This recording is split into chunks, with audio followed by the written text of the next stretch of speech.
देश के जाने माने राजनीतिक मामलों के एक्सपर्ट जर्नलिस्ट हमारे साथ मौजूद हैं। सुनील जी, आपका बहुत स्वागत। आपने अपने करियर में कभी इस तरह का देश के संवैधानिक पद पे बैठे हुए स्टेट हेड, जैसे हमारे देश में राष्ट्रपति, उपराष्ट्रपति और प्रधानमंत्री, इनको स्टेट हेड का दर्जा होता है, ऐसी अनसेरेमोनियल विदाई देखी आपने? इस विदाई को का असली कारण आप क्या मानते हैं कि इस इस्तीफे के पीछे का राज क्या है? धन्यवाद ब्रजेश जी। इस तरह की अनसेरेमोनियल विदाई मैंने किसी की नहीं देखी। जो बात है उपराष्ट्रपति धनखड़ जी ने अपने चिट्ठी में कही है, मैंने आज तक किसी ऐसे डॉक्टर से मिला नहीं हूं जो किसी बीमारी के लिए इस्तीफे का अनुशंसा करता हूं। मेडिकल साइंस में दवा की जगह इस्तीफा लिख दिया। Beautiful word. मैंने कभी किसी ऐसे चिकित्सक से नहीं मिला जो ये कहे कि आप नौकरी छोड़ दीजिए, आप इस्तीफा दे दीजिए, आप ऐसा कर दीजिए। ऐसा कभी कोई किसी डॉक्टर को भी जानता नहीं हो सकता है। सर, ऐसे कोई डॉक्टर अगर हमें मिल जाए तो हम कई नेताओं को रिफर करने के लिए सर तैयार हैं। तो अब इसकी तलाश करनी पड़ेगी। तो ये जो बात कही है धनखड़ साहब ने अपनी चिट्ठी में, ये अभी स्वीकार नहीं की जा सकती। दूसरी चीज, अगर आप बीमार हैं तो निश्चित रूप से आपकी बीमारी का इलाज, अगर आप किसी संवैधानिक पद पे हैं तो संभवतः ज्यादा बेहतर तरीके से हो सकता है। और कोई इस तरह का प्रमाण नहीं मिलता कि पिछले कई दिनों से बीमार रहे हों, अस्पताल गए हों। जब वो भर्ती थे, उनके हृदय चिकित्सा हो रही थी, उनको बाकायदे स्टेन लगा था, तभी उन्होंने इस्तीफा नहीं दिया। और इस देश में प्रधानमंत्रियों की बाईपास सर्जरी हुई है, तब भी उन्होंने इस्तीफा नहीं दिया। सवाल है कि क्यों इस्तीफा देंगे आप? यह बीमार होना इस्तीफे का कारण तो नहीं हो सकता। आप पूरी तरह से लाचार हो जाए, विवेक शून्य हो जाए, चलने फिरने लायक ना हो जाए, बात अलग होती है। इसी कोई स्थिति है नहीं। अगर आपका उपचार हो सकता है तो इस्तीफे का कारण क्यों बनेगा? अब सवाल है कि फिर अगर कुछ नहीं था तो इस्तीफा हुआ क्यों? राजनीतिक दलों में इस्तीफे तब तक नहीं होते जब तक कोई राजनीतिक चुनौती न बन जाए, राजनीतिक अस्मिता का सवाल ना आ जाए। छोटी मोटी घटनाएं, बयान वान, ये वो, इसे इस्तीफे कभी नहीं होते, खासतौर से ऐसे पदों। अब सवाल है कि आपने कहा कि जस्टिस यशवंत वर्मा का सब, तो क्या जस्टिस यशवंत वर्मा के बारे में धनखड़ साहब ने जो कार्रवाई की वो सरकार की कार्रवाई से अलग थी? आप किरण रिजिजू साहब के तमाम बयान सुन लीजिए। वो हमेशा कहते रहे हैं कि जो सर्वोच्च न्यायालय ने कहा है उसके अनुकूल महाभियोग का प्रस्ताव लाया जाएगा। हम विपक्ष से सहयोग चाहते हैं। विपक्ष ने अनकंडीशनल कहा कि हम सहयोग देंगे आपको, और 155 सदस्यों ने इस्तीफा उसमें दस्तखत किया। अगर उन्होंने राज्यसभा में उस प्रस्ताव को स्वीकार कर लिया तो सरकार के मंशा के खिलाफ था, ऐसा मैं नहीं मानता। और आप न्यायमूर्ति शेखर यादव साहब का प्रकरण ले लीजिए। न्यायमूर्ति शेखर यादव के खिलाफ महाभियोग का प्रस्ताव दिसंबर 2024 में आया है, लगभग 7 महीने पहले।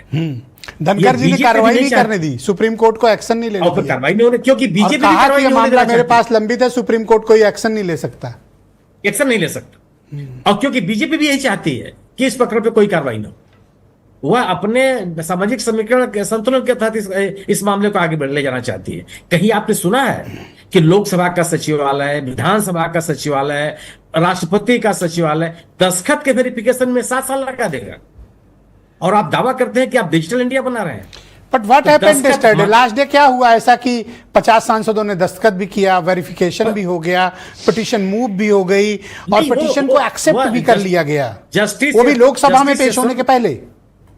जस्टिस यशवंत वर्मा साहब, जहां उसमें मामला केवल यह है कि राज्यसभा में जो पिटीशन आया है उसमें केवल विपक्षी सांसदों के दस्तखत है, उसमें सत्तारूढ़ दल के सांसदों के दस्तखत नहीं है। सर, एक सवाल का जवाब दें, क्या सत्ता पक्ष क्रेडिट लेने के लिए एक सहमति बनाकर लोकसभा के माध्यम से इसे लाना चाहता था? वो एजेंडा डिरेल हुआ, और अगर अपोजिशन का मूव एक्सेप्ट हो गया था और राज्यसभा में ये पेश होता और इसे तो पास होना ही था, तो पारित होना ही था, तो ये सत्ता पक्ष के लिए एम्बैरेसमेंट होता, और ये धनखड़ जी की वजह से हो गया। इस कारण नाराजगी थी, क्रेडिट का इशू था या एम्बैरेसमेंट का था? दोनों न्यायमूर्तियों के प्रकरण में सरकार के कोई एम्बैरेसमेंट नहीं होता जब तक वो उनके साथ नहीं खड़े दिखाई पड़ती। भ्रष्टाचार का जहां तक सवाल है, न्यायमूर्ति यशवंत वर्मा का मामला लीजिए आप, शेखर यादव के साथ तो बीजेपी साथ खड़े दिखाई पड़ रही है, और उसके ऊपर कोई लांछन भी नहीं लगता। वो अपने सामाजिक संतुलन धनखड़ ने वो पिटीशन, उस मोशन को एक्सेप्ट क्यों किया? ये बीजेपी के लोग जानना चाहते हैं भाई। उनकी, मुझे लब्बो लुआब इसी बात का लगता है कि वो सारा झगड़ा उसी कारण है, और सरकार को ये लगा कि उनके खिलाफ कोई एक कॉन्स्पिरेसी तो नहीं हो रही है, ऐसा मुझे डाउट है। क्योंकि इतनी अनसेरेमोनियल विदाई तभी होती है जब कोई कांड होता है। मेरा अपना मानना है कि जस्टिस यशवंत वर्मा के खिलाफ लाया गया महाभियोग का प्रस्ताव कारण नहीं है। कारण यह है कि उन्होंने कांग्रेस के नेता, विपक्ष के नेता खड़गे साहब को बोलने की अनुमति दी, और ऐसे विषय पे बोलने की अनुमति दी जिस पे सरकार बात नहीं करना चाहती है। और आप इसमें जेपी नड्डा साहब की प्रतिक्रिया और आज दिन भर हुई कार्रवाई को अगर आप दोनों को मिला के देखेंगे तो आपको यह बात लेकिन आप ये बताओ कि राज्यसभा चलाना है तो आप लीडर, आप अपोजिशन को बोलने नहीं देंगे। How is it possible? क्या लोकसभा टाइप का माहौल राज्यसभा में हो जाए, जैसे राहुल गांधी कहते हैं मुझे बोलने नहीं दिया जाता? आज क्या हुआ? आज क्या राज्यसभा की कार्रवाई चली? राज्यसभा में धनखड़ साहब के जमाने में क्या नहीं हुआ था? कितने लोग सदन से बाहर निकाले गए थे? नहीं, मैं यही बात आलोक जी और कंचन जी को बता रहा था, लेकिन इन दोनों के हृदय में थोड़ा प्रेम जागा है।